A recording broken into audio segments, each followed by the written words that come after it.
Let's take a deep breath, because when Piers Morgan, of all people, ends up on the right side of history, you know something has gone seriously wrong in the universe.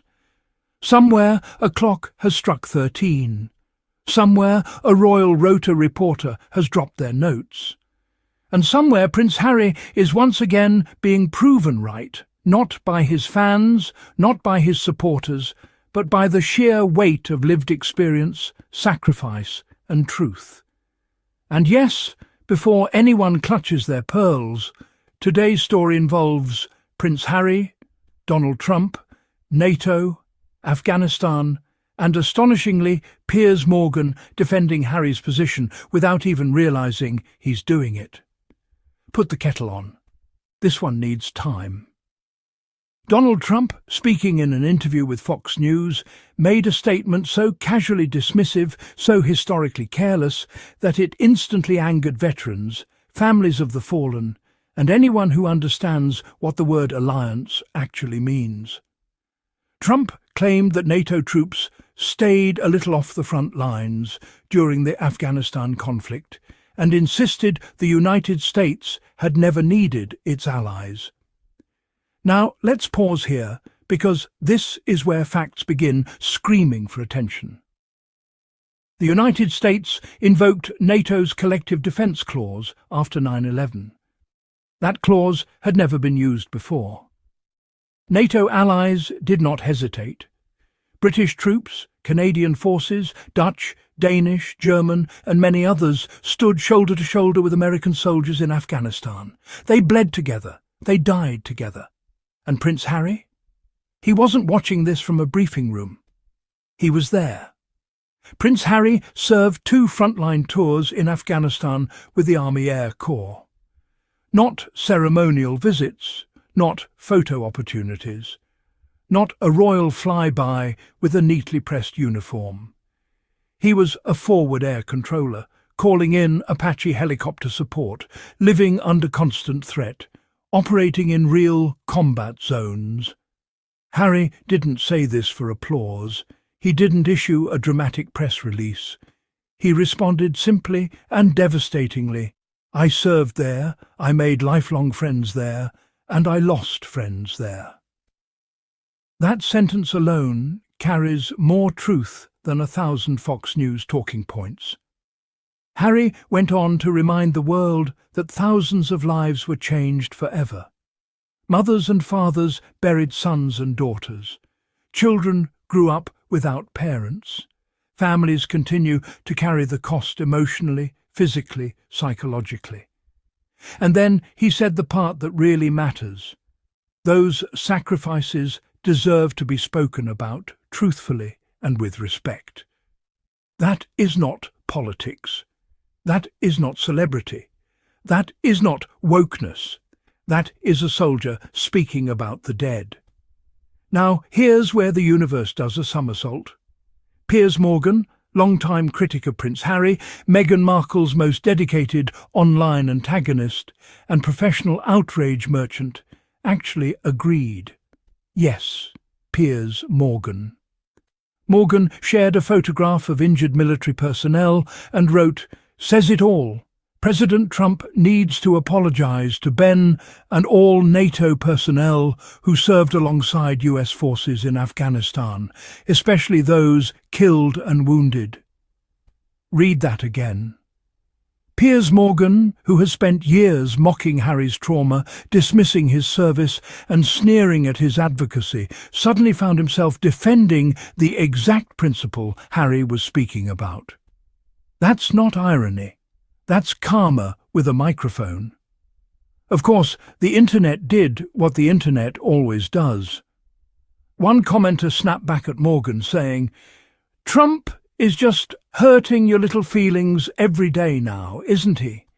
Piers, you lost 1/4 of what the Americans lost." And there it is. The reduction of sacrifice into a numbers game, as if grief is a spreadsheet, as if loss can be tallied like sports scores. Prince Harry's entire point, the point he has always made, is that sacrifice is not a competition. A life lost is a universe gone. A family shattered is not less tragic because of a flag. And allies do not become disposable just because they weren't born American. What makes this moment especially powerful is that Harry didn't need to shout. He didn't insult Trump. He didn't posture. He didn't politicize. He spoke as someone who has carried coffins, attended memorials, and lived with the quiet knowledge that survival itself comes with guilt. This is why attacks on Prince Harry so often collapse under scrutiny. Critics want to frame him as privileged, fragile, or performative, but combat service doesn't care who your grandmother is. Bullets don't recognize titles, IEDs don't read tabloids, grief doesn't check lineage. And while Piers Morgan was busy accidentally agreeing with Harry, UK Prime Minister Keir Starmer also stepped in, calling Trump's remarks insulting. Not controversial, not radical, just accurate. Starmer's response reflects what many leaders already know, but don't always say loudly enough. Alliances are built on mutual respect, not ego. NATO isn't a charity. It's a pact one that Britain honoured in blood, not press releases. And again, this circles back to Harry. Because when Harry speaks about service, he speaks as someone who lived it, not someone using soldiers as rhetorical props. Let's be very clear about something uncomfortable. Prince Harry has never disrespected the military.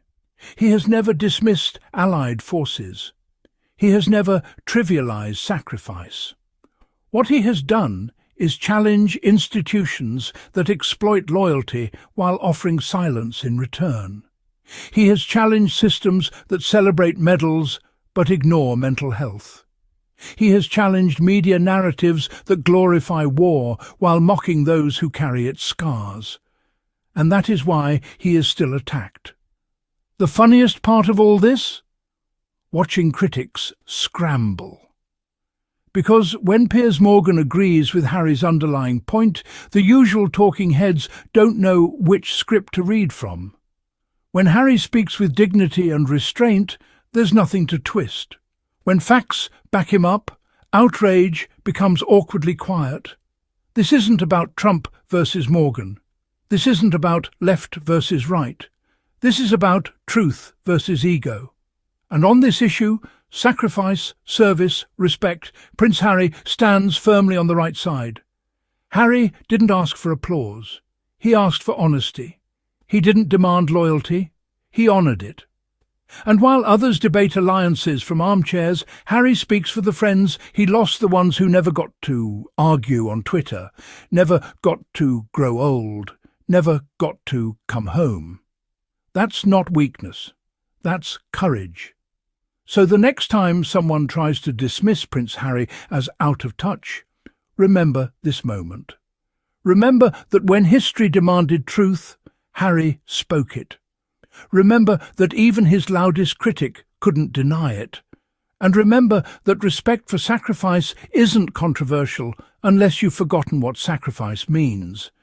If you believe truth matters more than outrage, hit like. If you respect real service, subscribe. Drop your thoughts in the comments respectfully. And if you'd like to support independent commentary, the Buy Me a Coffee link is in the description. Because facts don't need shouting, they just need saying.